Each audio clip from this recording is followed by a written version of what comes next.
it was awesome going across and seeing the team as a whole for the first time this year. And I hadn't seen all these guys yet, so it was cool to see Stafford out there. Nice to see Connor Cook throwing the football.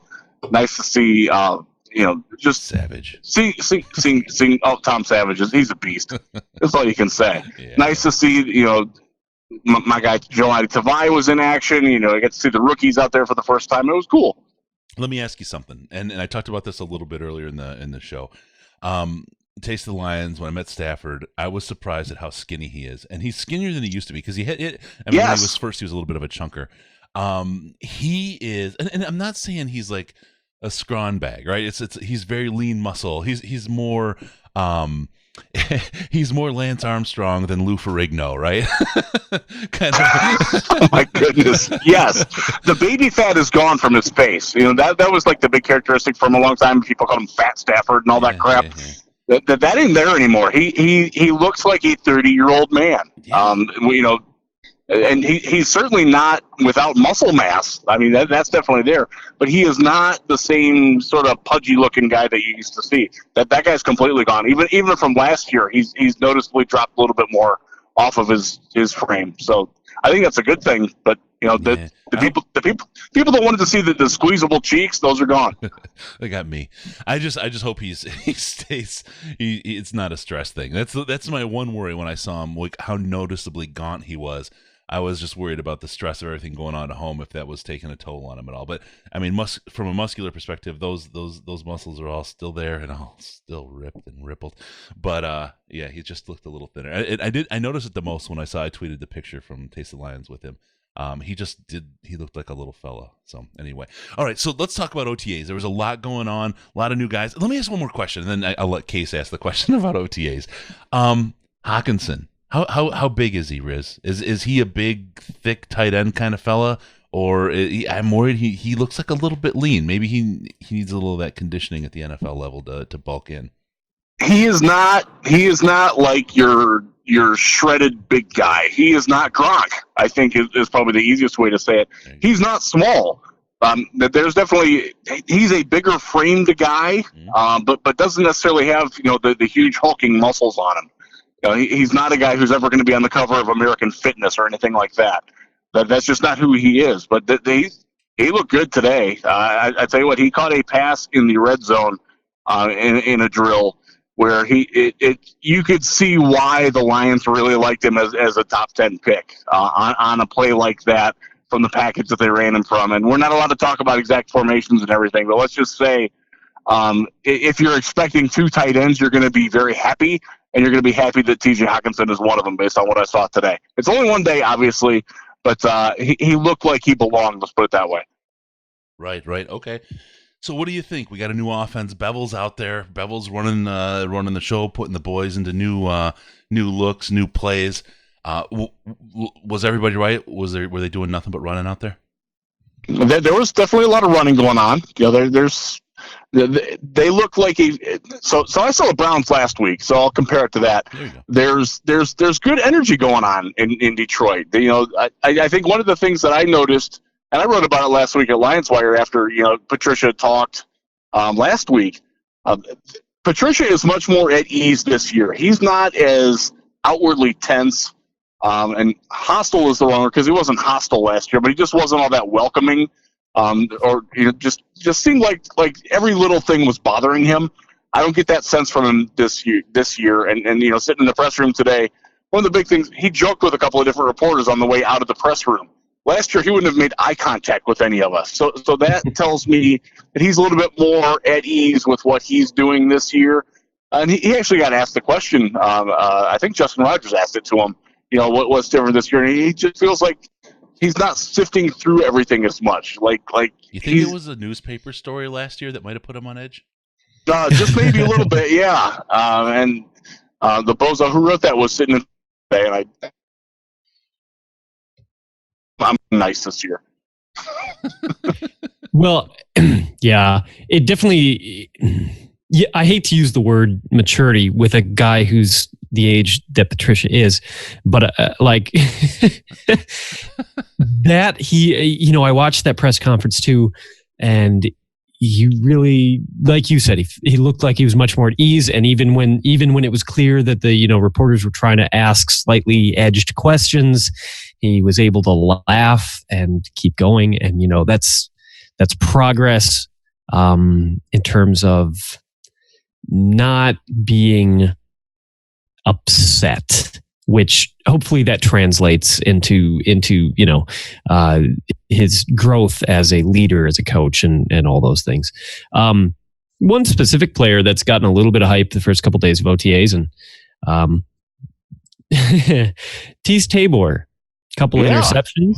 It's fool's gold. It's fool's gold. I completely agree, but I wanted to hear what Riz had to say on it. But. So he made a pick six today where he correctly anticipated the route and jumped in front of it and caught it. And he took off down the sideline. Now, keep in mind, nobody was chasing him, but he did run the entire 100 yards back to the other end zone and celebrated in style once he got there. It was a nice play. It showed that he understood what the offense was trying to do to him, and God bless him, he jumped right in front of it and took it and was very confidently picked it off. I was happy to see it. Do you think it's a result of them letting him sit in the wide receiver room? Is that how he's being? That might have helped. I will say this: the pass was not intended to Kenny Galladay or Marvin Jones, and when that happens in the regular season, you're going to not see very good things for this offense. One of the takeaways that I had from today is that, my God, please give us more receivers. These receivers. So again, Marvin was off working on his own. On the third field, there's 3 practice fields. We're relegated to sitting at the first field. The guys who are not working with the teams, who are working on their own, working with trainers, whatever, are on the third field in the opposite corner. Marvin was over there with them. He was running. He was fine. It wasn't like, oh my God, he's injured or anything. He just didn't do it. And Galladay didn't take any reps either. So your wide receivers were Danny Amendola, Andy Jones, who's the big guy? They have a big rookie from Oklahoma. I can't think of his name. Fuck. I can't remember his name, but yeah, I mean, I like the ceiling on that dude, but obviously there's, he's going to have to put some work in. Yeah, and it's obvious that they're trying to get these guys as much work as they can, and they need it. I came away from today thinking that, my God, the slot receivers are really, really small.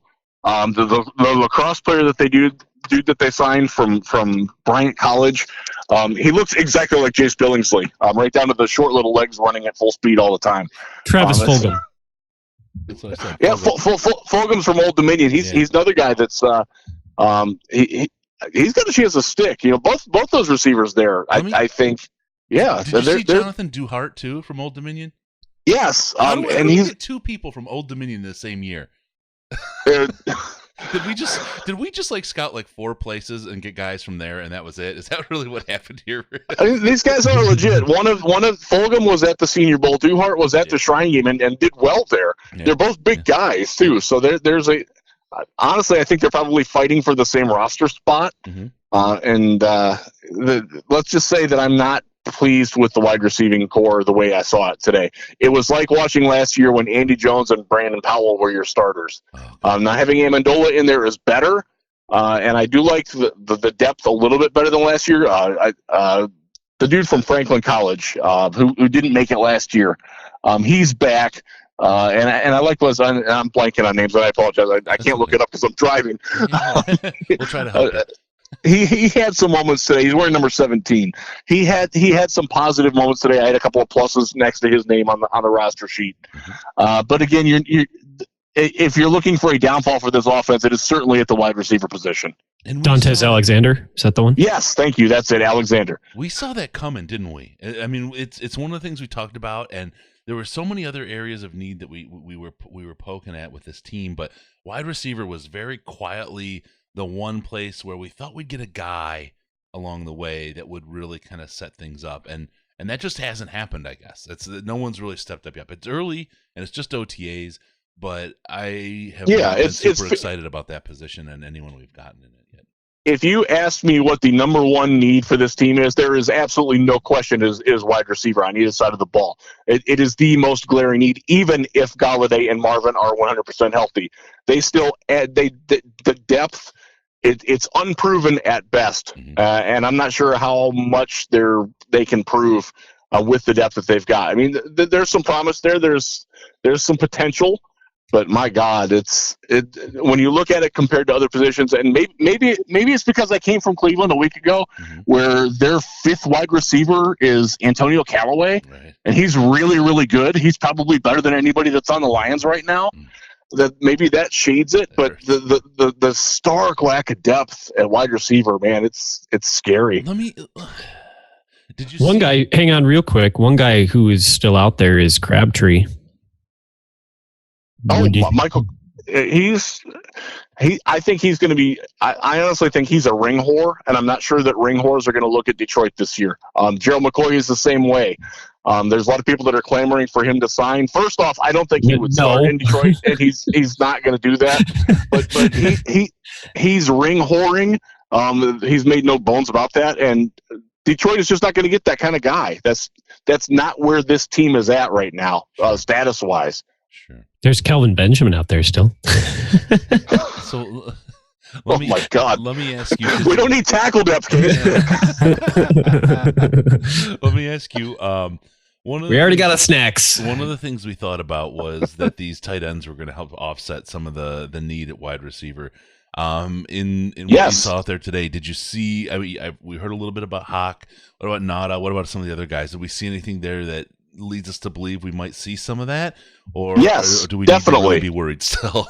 No, I would still be worried about wide receivers, but understand that they will be running a lot of multiple tight end sets, and they have multiple capable tight ends.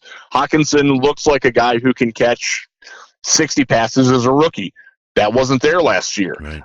I think Nauta, I think Jesse James, who runs like he's holding in diarrhea all the time, but it seems to work for him. It's better than me. I actually am. I'm sorry to hear that. Jesse James was a super nice guy at Taste of the Lions. Quit picking on him. He's a little bit of a outside of the play style. He's just a man crush. Okay, like you like the hair on many. Who's your quarterback? Brady Quinn. Brady Quinn. Jesse James was a guy that I could snuggle up with. He's a very, very sexy man. All right, so the tight ends are looking good, but so we're gonna have cornerback 1 and cornerback 2 on our tight ends, and then we're gonna put the other guys. The other coverage is gonna be on our wide receivers. Is it that bad? No, Amendola is good enough. I love. He's very crisp with his routes, which was refreshing to see. And relative to the guys who are running with him, I mean, again, that they don't have any size at all in the slot, and it doesn't look like any of the outside guys will ever play in the slot except for Golladay. But then if you're putting Golladay as your big slot, who's your X? That guy's not on the team right now. But we'll see what happens. He ain't there yet. We'll see. That's what I mean. No, I agree. Yeah. I completely agree. They asked me on Big Drew and Jim today if they're going to be looking for wide receivers on the waiver wire or veterans who get caught or, guys who might still be out there. And the overriding answer is, hell yes, they are. I would not surprise me if the third leading receiver at wide receiver isn't on this roster right now. It is somewhere else. I don't know where, I don't know who, but it wouldn't surprise me at all if they bring somebody in who winds up catching, 40 to 50 passes in lieu of the rookies like Fulgham or Duhart or Alexander or any of those guys. Sure. Because it's not good, guys. It really isn't. No. I've been in other training camps. I've been in Colts camp. I've been in Texans camp. I was in Texans camp when Andy Jones was there. And Andy Jones in that camp was probably the number 6 receiver, I want to say, in Texans camp that year. The fact that he's number 3 right now on the outside in Detroit tells you a lot about where the wide receivers are at. Sure. Let me ask you, flip to the other side of the ball, because there's a guy that's out there that everybody's worried about or wondering about right now. He did pick up the name Hawaiian Punch along the way, Jelani Tavai. Did you see anything out of him that was impressive, that scared you? What's your general feeling on his performance so far? And it's early, we know that. Right. So I saw a play today where he ran out to the flat, and his responsibility was Theo Riddick leaking out, and Tavai beat him to the point at the sideline. Now, to be fair to Riddick a little bit, Riddick did have to hold up a count because the throw was behind him. But I saw no problem with Tavai, and he ran step for step in coverage with Jesse James with absolutely no problem at all.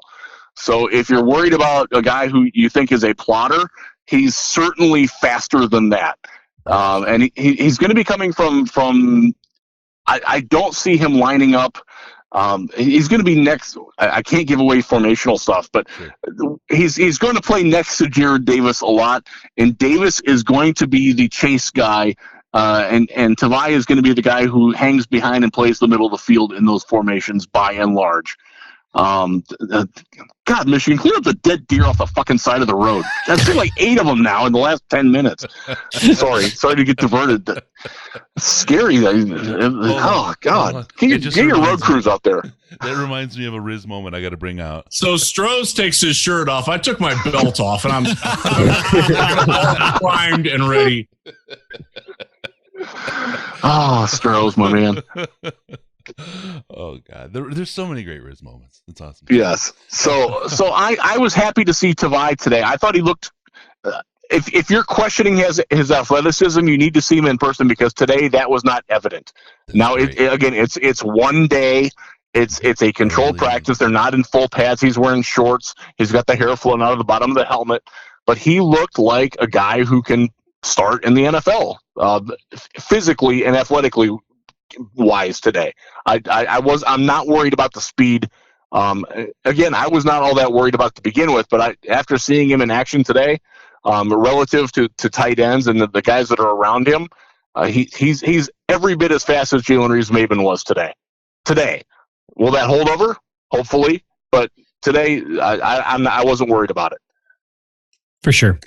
You probably don't get to see much of them, but did you have any takeaway from any of the guys on either line? The only thing that was that the offensive line was shuffling around, especially on the inside. Yes. Ragnow was again at center. He was asked about it after practice. He seems to like playing center. He likes the idea of being cross-trained. He used that word. Glasgow used it yesterday. Patricia used it in his press conference today, that he likes the idea of cross-training. He likes experimenting with what line combinations that he's got.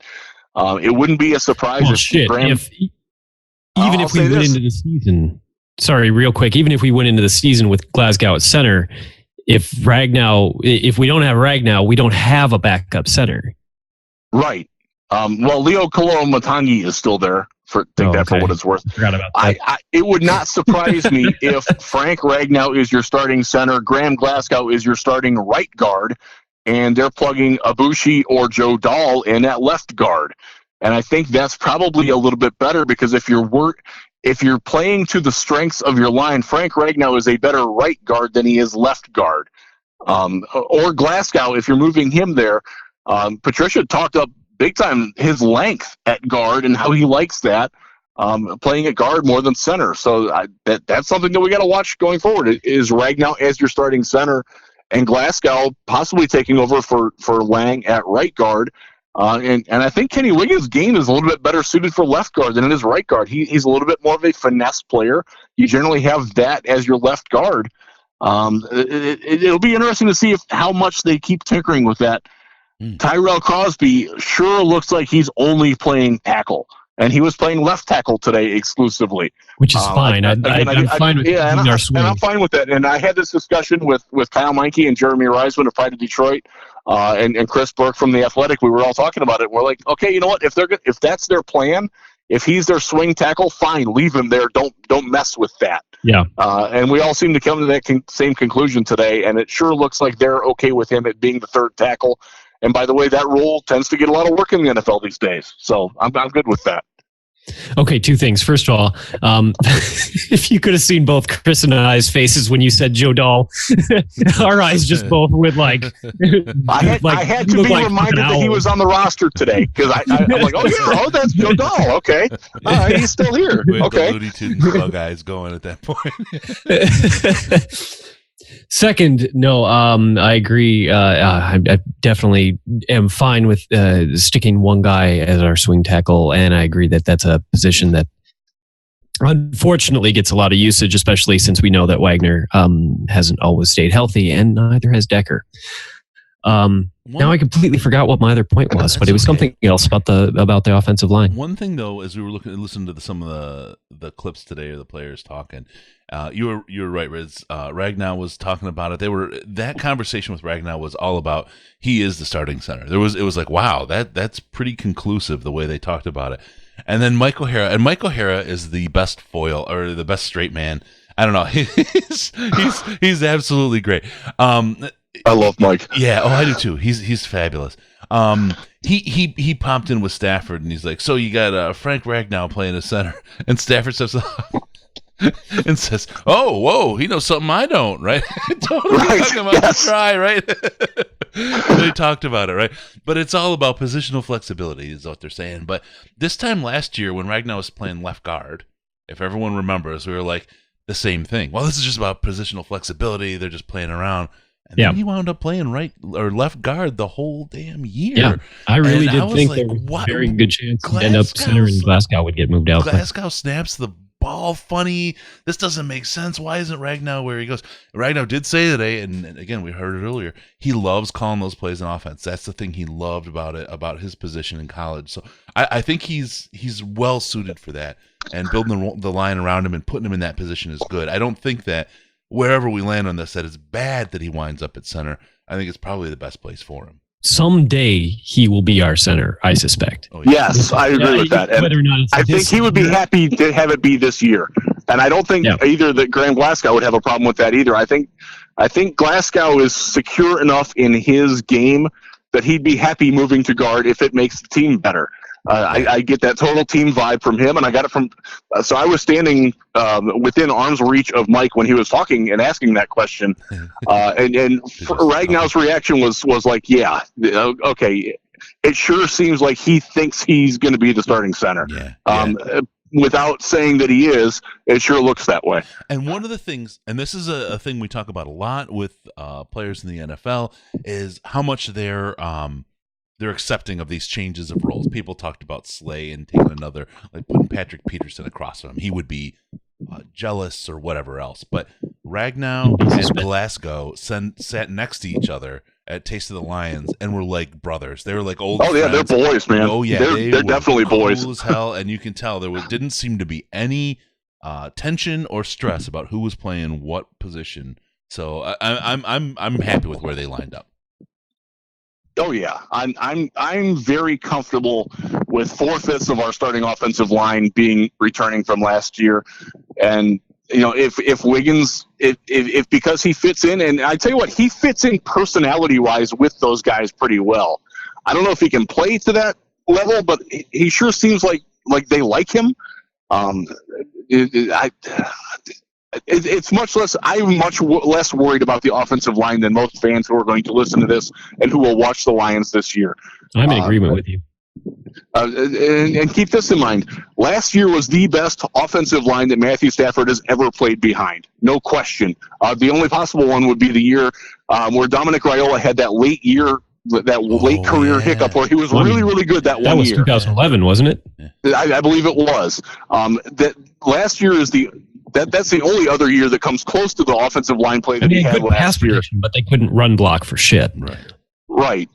So I'm again, if you think that the offensive line was what was bothering Matthew Stafford last year, I'm sorry, you're wrong. Matthew Stafford was the problem last year, and he acknowledged it a little bit this year. Even today, I got to play better. I didn't play great last year, and I know it. Yep. And that's a prevailing theme, and it's good to hear him say that because he wasn't good last year. Not at all. Yeah. All right, let's really, really quick take a look. I know there's anything else from OTAs. I got to ask. Case, do you have anything else from OTAs before we move on? No, I think we're good. Okay, cool. I'm going to ask one last question. Anything from Bevel that you see besides formation and stuff you talk about, but anything significant changes as far as how things ran with Bevel over Cooter in the OTAs this year? Nothing really that stands out. Okay, it's early, right? Nothing on that. I will say this though: Connor Cook looked really good today as a backup quarterback. So I'm very encouraged by that. He can make throws that Matt Castle couldn't even dream about making anymore, and he might not even win the job. So I'm very happy with the Lions have upgraded at backup quarterback. That makes me happy. And let's not forget how good Matt Castle looked when Tom Brady was down. All right, we're gonna take a little step. We got Riz here, we got Case here. We're gonna do something that we just love to do, and with all the love we're getting from the boys and I Prevail, we're going to go ahead and use their drop to take you around the division. I will stop and listen, 'cause I was meant to rise above it. All right. Calm down. I was made to rise above it, brother. Great song. And I'll tell you what, I gotta give a big yell out to Brian again, singer from I Prevail. He wore the podcast T-shirt on stage at a festival, and which one was it? Was it the Lions with the headphones? Yes. Which is sweet. Yeah. really an awesome design. It really is. That's Trev all the way, man. That's good stuff from him. But so Brian wore it at one of the festivals. It's on YouTube. I tweeted a couple links to it and a couple still photos. Looks freaking hot, man. It's great. So much love to all the guys that I Prevail touring. They're going to be in Detroit on the 24th. Do not miss them. They are a hot ass show. And I've got to figure out, I've got to travel somewhere that isn't local to me or Detroit, because when we're going to be in Detroit for the party, they're going to be in Orlando down by me. And we just can't seem to figure out. So I'm going to have to find a place to see them. Maybe I'll do Grand Rapids with you, Riz, if you're up for it. That sounds good. That's like the week after the party, too. So I'll be here. All right. All right, Case, why don't you kick us off on our travels around the division? Where do you want to start? Well, I want to talk about draft stuff because we've been pretty focused, Lions heavy, and we just haven't really had a chance to get into much in the way of what other teams in the division have done and what they, picked up and how that may affect, things going forward. I think maybe it makes sense to start with the Bears on this one, just because there's the least to talk about. Little big. Well, their first round pick was just killer. I mean, I'm thinking, not a lot of controversy around it. I mean, it was probably the least controversial first round pick they've had in a couple of years. So, and they gave nothing away for it. That was great. So, you gotta like Khalil Mack. Okay, so their first pick is in the third round. They take David Montgomery, running back out of Iowa State, which I'll mention is both of my parents' alma mater, and if it weren't for Iowa State, I would not be here. So props to that, I guess. David Montgomery is a dynamic running back. There's no lie about that. You can see some aspects of maybe Kerryon Johnson's game in what he does, the elusiveness behind the line, the patience waiting for things to open up maybe a little bit, lack of top end speed. But if you and I'll admit that I haven't watched, a lot of his game film. I've mostly just seen the highlights. But what happens when I watch a player's highlights, I always am looking for how much of this did they create for themselves in these highlights, and especially on a lot of his touchdown runs, because he did score quite a few touchdowns in short yardage situations. I was mostly impressed in pretty much every one of those highlights with how wide a hole he was able to run through into the end zone. All right, so I'm not going to jump in with the young 14-year-old comment there, but I got to ask straight up, Riz, is he an upgrade over Jordan Howard? That's really what it comes down to. When I'm looking at the running back position there, is he an upgrade? As a runner, no. As a receiver, yes. As a fit for what they do, yes. Yeah, in their offense and the way that Trubisky plays quarterback, he probably fits what they do a little bit better. But Jordan Howard, if you need a 3rd down and 3 converted, you would give the ball to Jordan Howard 10 times out of 10 before you give it to David Montgomery.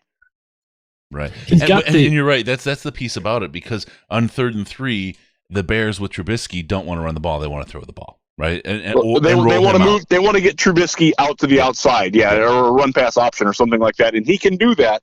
That's the kind of quarterback that he had at Iowa State. So I get why they did it. I wouldn't have taken him there. I wouldn't have traded Jordan Howard though. But I'm not Ryan Pace. So let me ask one more question. I'm sorry, Case, to take you off your game here. Go ahead. When we pair this up against the Lions, this Jordan Howard versus Montgomery, who lines up better against the Lions and the Lions defense this year? Did they improve here or did they not? I don't know if they got better against Detroit there, because I think the combination of Jared Davis, I think Devon Kennard plays this type of runner that Jordan Howard is pretty well. And Montgomery is a little bit more apt to take the ball and get outside right away. And I think that's where you can have more success running against the Lions. But at the same time, I think the Lions upgraded their tackling at cornerback. I think they got a little bit more athletic. Right. And I think that the safeties crashing down will be more effective against him too. Yeah. And I apologize again, Case. This is where my focus is right now, is on team to team NFC North. How did we get better versus them? Versus overall, hey, the Packers got better. Yeah, everybody got better in the draft, right? Very few teams at this point got worse.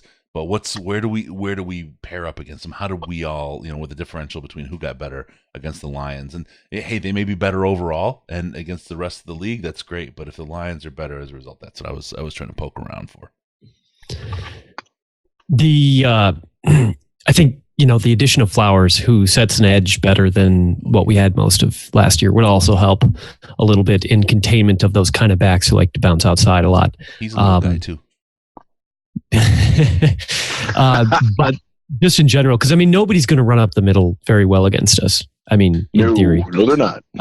But they have had success going to the outside because our defensive ends, our edge players weren't necessarily the best at setting the edges. But I do think that Trey Flowers is a big upgrade there, as well as a pass rusher. He is a big upgrade in terms of making sure guys don't get outside on his side. Obviously, there's a whole other side of the field. But I do think that's an improvement there. And then you look at whether or not Tavai is an upgrade to cover that other side of the field. And you hope he is. Based on Riz's words today, and again, it's early OTAs, right? But I feel really good about the front seven. Tavai was the big one that had me worried. I feel really good about our front seven and where we stand as a team. We were solid last year. I feel like we've made a good upgrade, and I think against a guy like Montgomery, when you look at the corners, like you said, I think we stack up well here. That front seven is going to be what this defense relies on this year. But sorry, that's not around the division. That's inside the Allen Park, so I'll stop.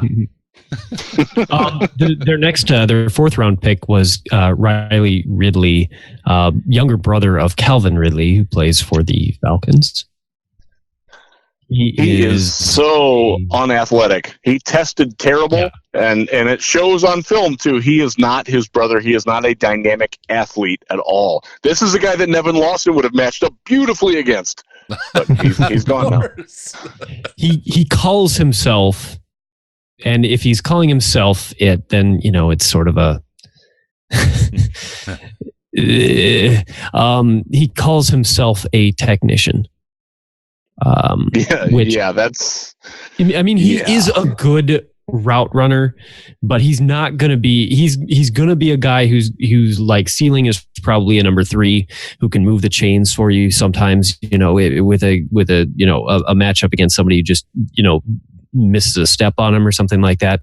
But I really don't think that he doesn't project long term as a major threat. He projects as a role player. Oh, definitely. And he's the guy, and I feel confident in saying this, the Lions were not Riley Ridley people in the draft at all. They're like, okay, no, not that guy. He wasn't even the second best Georgia receiver in this draft. Yeah. Hardman and Godwin were both better than him in terms of NFL prospects. Now they're different styles of receivers, but I don't think this guy can play, honestly. I'll be surprised if he does more than.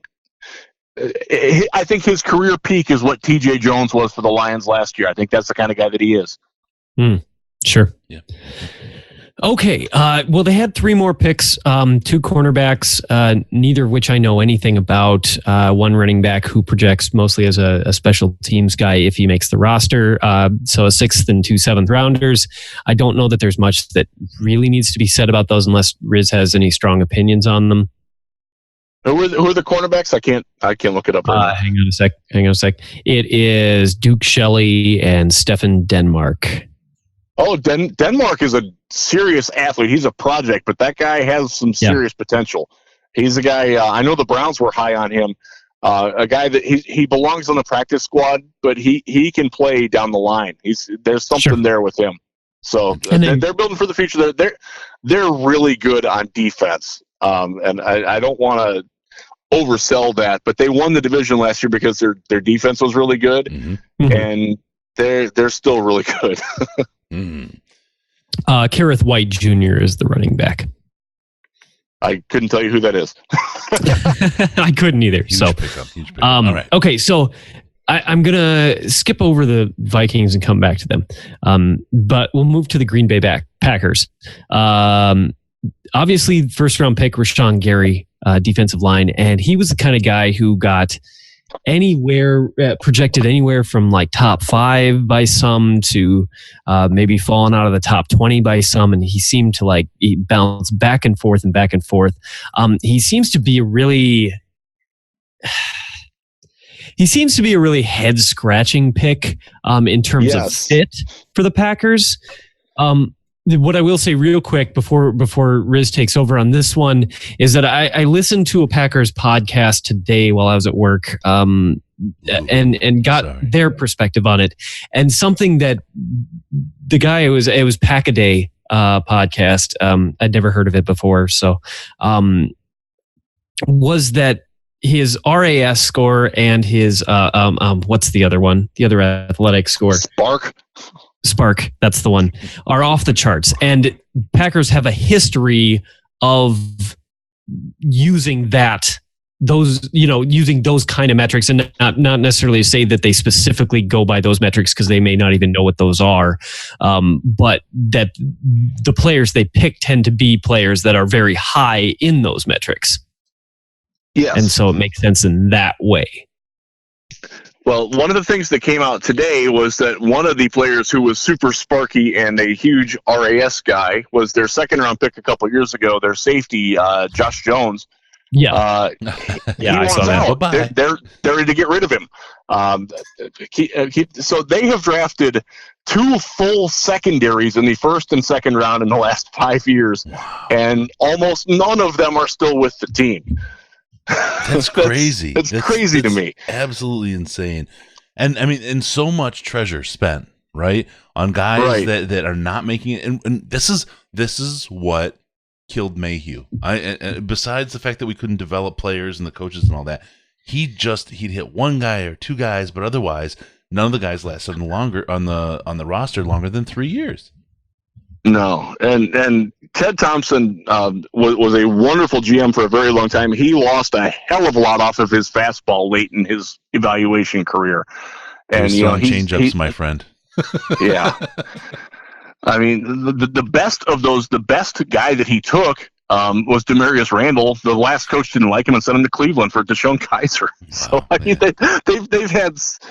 I can't tell you how much addition by subtraction they got by making their coaching change. I really can't.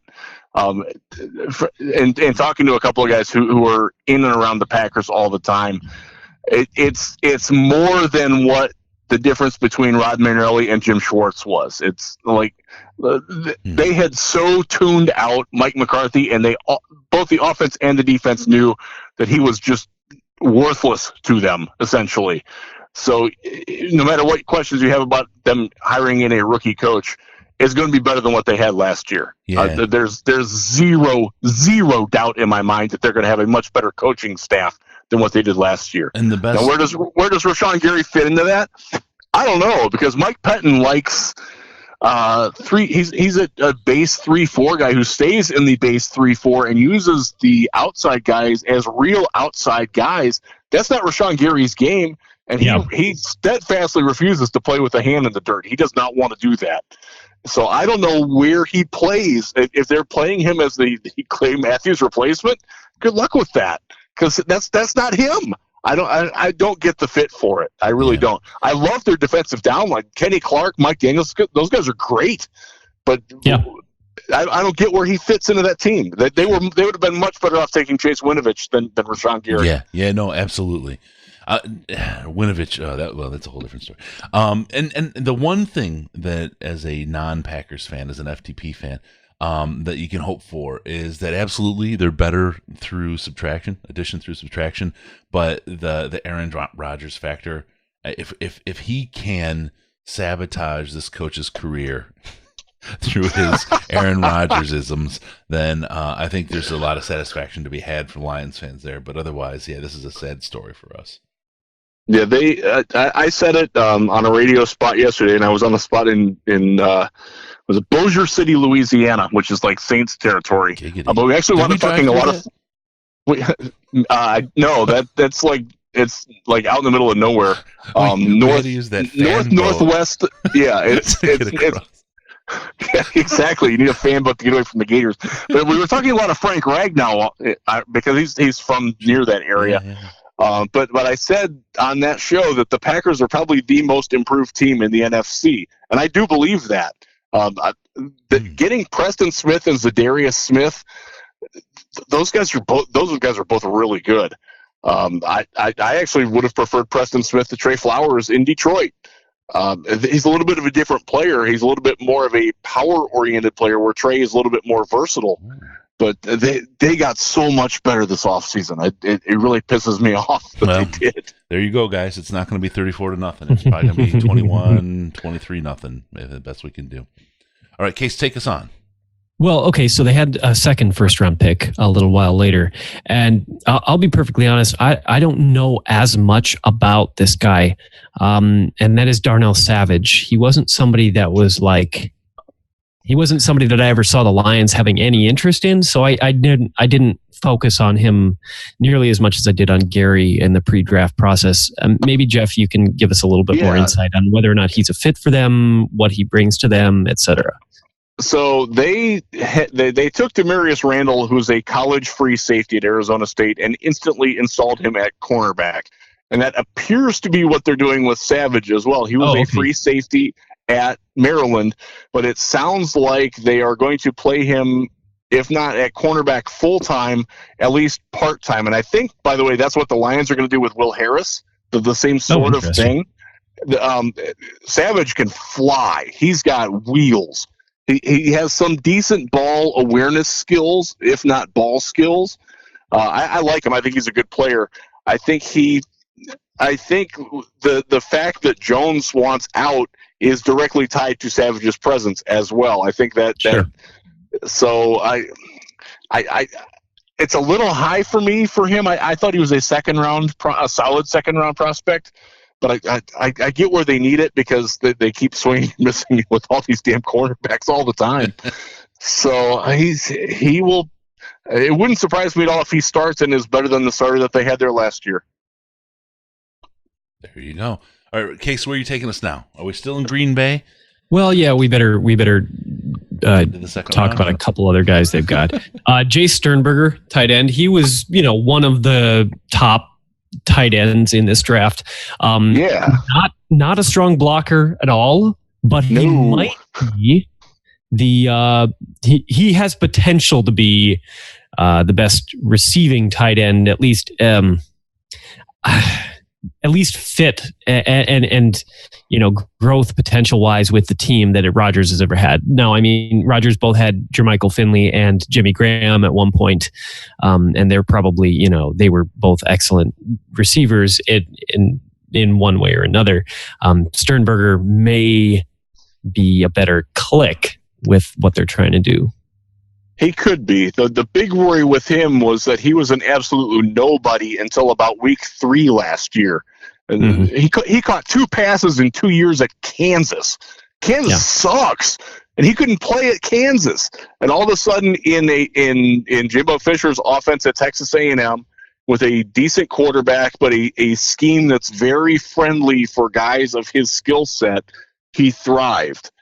And I liked him in the draft process, and I thought the Lions did have some interest in him.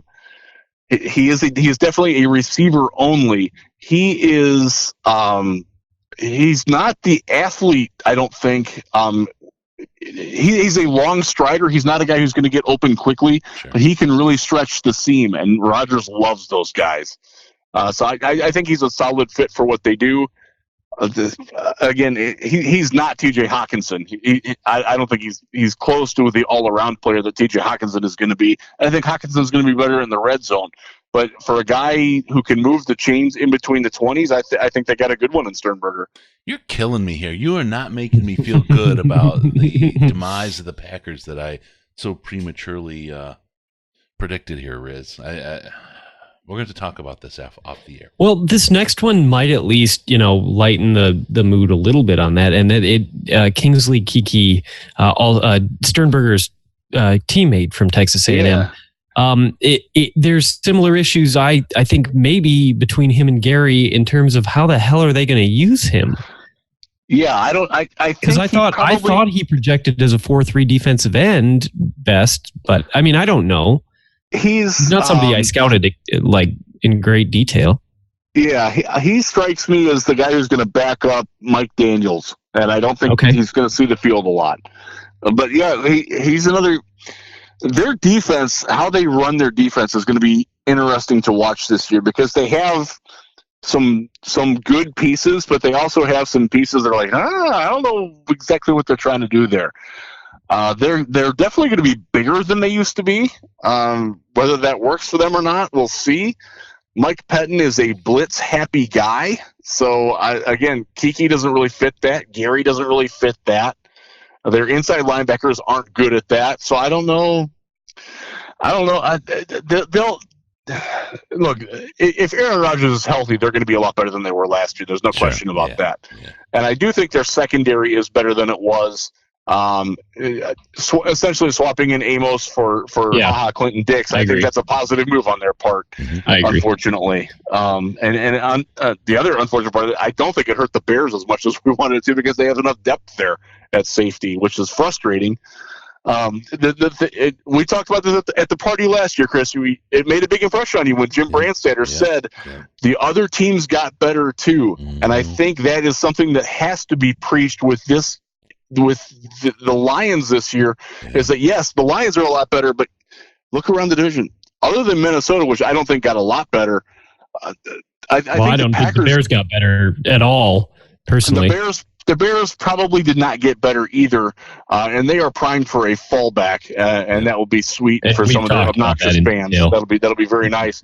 But it wouldn't surprise me. We've gone into the whole injury issue. Yeah.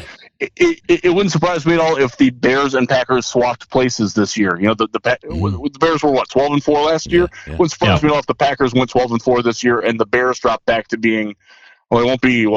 Packers were 7-8-1 or something like that, or 7-9. It wouldn't surprise me if the Bears fell back to 6-10. Although if Trubisky improves, they could still be a 500 team if he improves. That's a big if. So let's just right now paint, before we go to Minnesota, paint the picture. And I'm not asking you for a prediction, but Bears and Lions. Do you see the Bears above, or the Lions above the Bears at that 500? If Matthew Stafford is the Stafford that was here in 2015 to 2017, absolutely. The guy that played in 2018, that if that's the Matthew Stafford we get this year, this is a last place team. Yeah, you know what? I honestly don't believe.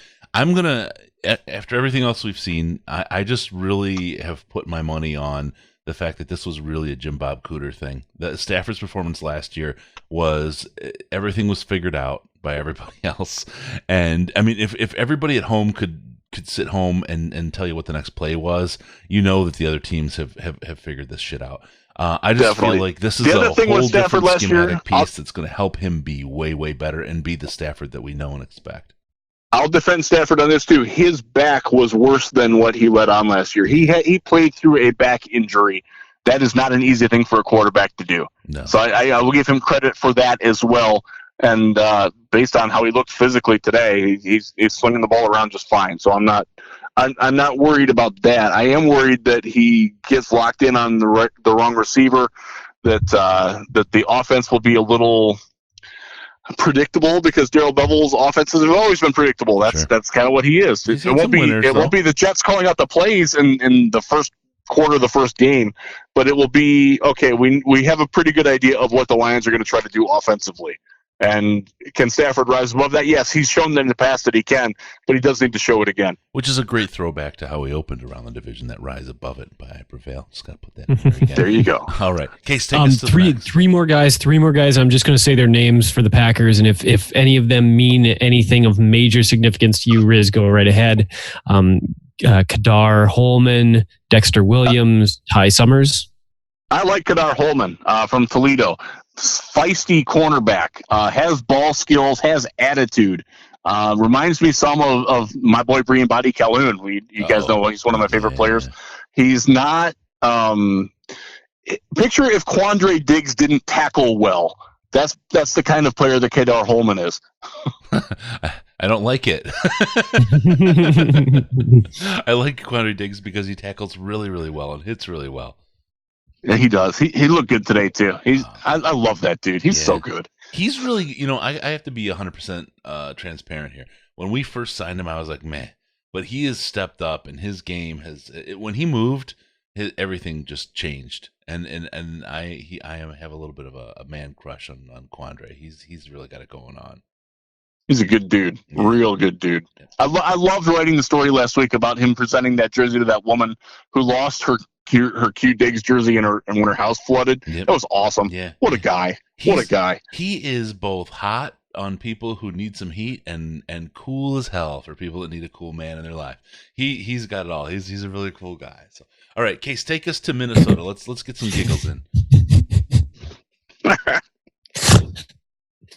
Oh, and some snorts. All right, sorry, I'm catching up here. It's okay, I just dropped a pee pod. That was a love letter. That's that damn straight it was. All right, so the Minnesota draft class, and we're gonna have a hard time touching on every single one of these players because there's a lot of them. But I have I want to break it into like two chunks. I want to talk about the first 4 rounds and then everything else. Garrett Bradbury, center. Irv Smith Jr., tight end. Alexander Madison, running back. And Drew Samia, offensive guard. What it appears to me that the Vikings were out to do in the early, aside from going offense for, with their first 4 picks, after admittedly focusing a little bit on the defense in free agency, was a focus on need and fit over talent and or ceiling. Is that I think fair? That's fair. Yeah, it is. I do like Garrett Bradbury a lot, though. That guy can play. I feel similarly. I feel like there's something to say about him in comparison to Frank Ragnow last year for us. Yeah, they are similar dudes. I think Ragnow is a little bit more country strong, if you understand what that means. And I also think that Ragnow is a little bit smarter of a football player, and that's not saying that Garrett Bradbury is this automaton out there walking around running in the walls and licking bus windows. But I think Ragnow just has a more natural football IQ. But I like Bradbury. He was the guy. If the Lions were going to take a guard or center, he was the guy that I wanted. Sure, yeah. What about Irv Smith Jr.? Let me ask you about him, because I had a little bit of I'm not writing any more love letters here, but I really liked Irv Smith, and so did I. I thought he would be a good fit somewhere down the line for us if we didn't go for Hawk early. Do you think there's any? I haven't heard that Rudolph's been signed yet. I don't know where he sits in he's in contract through this year. So okay, sorry, yeah. They're trying to trade him, allegedly. We'll see. What's the dynamic going to be between Irv and Kyle Rudolph? Kyle's been the guy, right? He's enjoyed a pretty haughty lifestyle as the tight end in Minnesota. I'm not sure what his kind of concept of ego is. He's like, for whatever reason, Kyle Rudolph gets talked like he's like this top 5 tight end. He's like an average starting tight end in my book. Well, that's not bad, but you can do better. which seemed like a really big improvement to me. What happened this offseason? Our tight end situation was so bad that I fell in love with Kyle Rudolph because it seemed like a much better situation than what we had. Yeah, I'm not sure that he's that much better than Jesse James. He probably, I'd take him over Jesse James, but I understand Jesse James being fine. Irv Smith. The thing with me, and I got this from arguing with Kent Platt because I really did like what I saw from Irv Smith on the field, but his athletic testing at his size. The guy is DJ Williams. And if you don't remember DJ Williams, he was a Packers pick. I want to say 5th round. About 8 to 10 years ago, and I loved him coming out of Arkansas. And actually, the first year that I ever got to vote for the Mackey Award, I voted for him as the best tight end in the country. And I thought he was going to be great as like an H-back move tight end, and it just didn't work for him. And he is so physically similar to Irv Smith that it scares me about Irv Smith, and I can't unsee that comparison. But at the same time, I did like Irv Smith. I like what he did at Alabama. I like the fact that he's Irv Smith Jr. because his dad played in the NFL. He played for the Saints. There's a lot to like about him, and he seems like the kind of guy that Kirk Cousins will gravitate towards as well. And that, I'm not going to say anything bad about Kirk Cousins, but sorry guys, I like the guy. I live in his hometown, so I'm contractually obligated to love Kirk Cousins. But I do think that Irv Smith is the kind of guy who can play well with him. And I love his contract in Minnesota, so I love Kirk Cousins in his own way too. It's okay. We're all good. It's all copacetic over here. It sounds copacetic. All right, let's go. Let's get top 2 or 3 more, and then we'll let Riz go. He's got some driving to do, and I'm tired of looking at these dead deer. My God, Michigan, clean the damn deer off the road. It's bugging me. Wait, are we on a loop now? Maybe. Okay.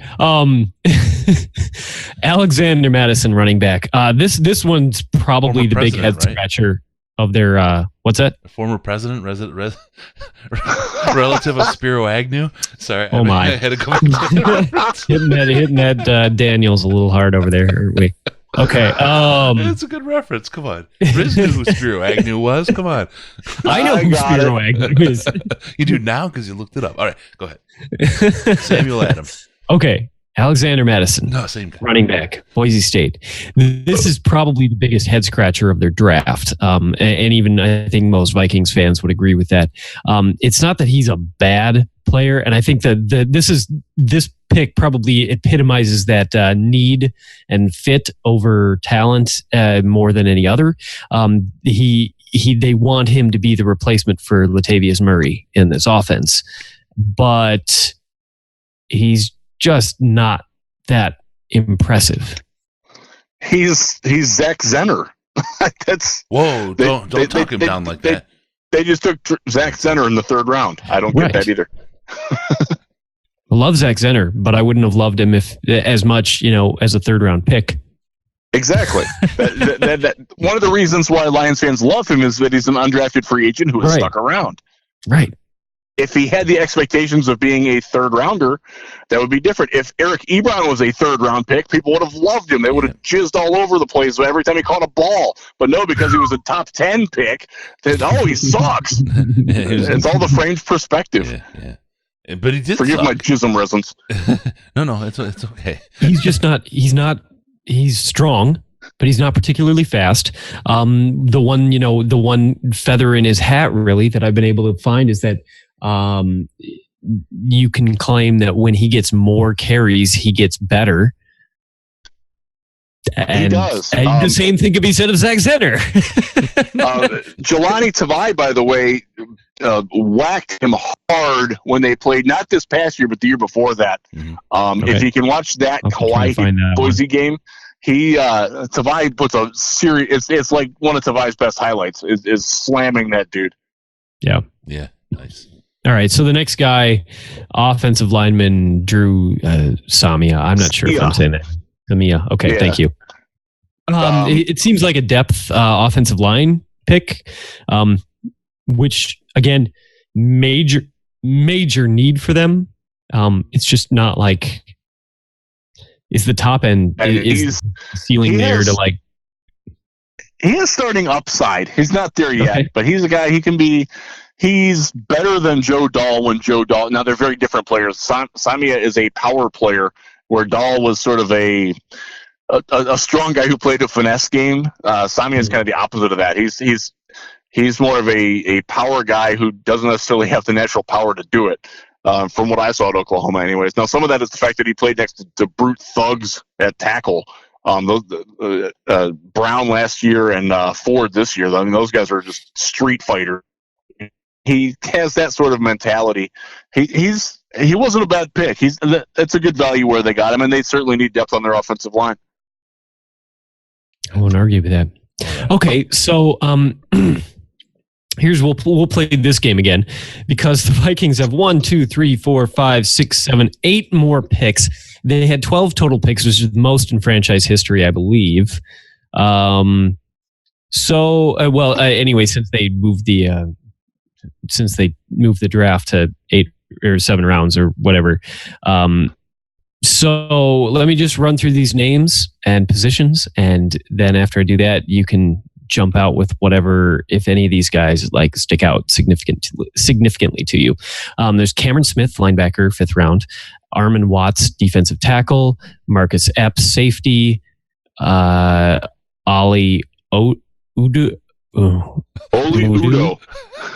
Udo, thank you. Chris Boyd, Dylan Mitchell, Olabisi I'm on the jack. Johnson, and Austin Cutting, long snapper in the very end of the 7th. They took a long snapper. How dare they? Very end of the 7th. Dumbasses. No, that's okay. It kind of wipes clean our mistake of the past. They're the most recent long snap grabber. To be fair, they took them a lot further after we took ours. The most recent. That's all that matters. Recency bias. Eat it up. Yeah.